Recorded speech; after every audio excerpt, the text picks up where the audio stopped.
Hello, Nanay Bebe! From Cabanatuan City pa, Kuya JR TV. Any sticker ha?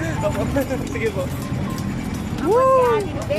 Na-starstruck ako kay Nanay Bebe. Oo. Sa social media ko lang siya nakikita. Ngayon, up close and personal, dito sa Binondo, Manila.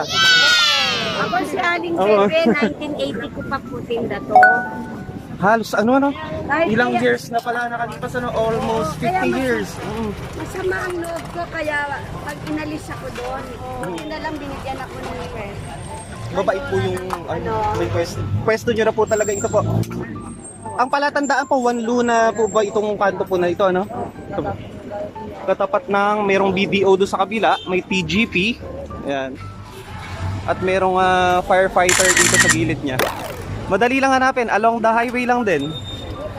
So mula sa Cabanatuan City, nandito tayo sa Binondo, Manila para masaksihan ng magic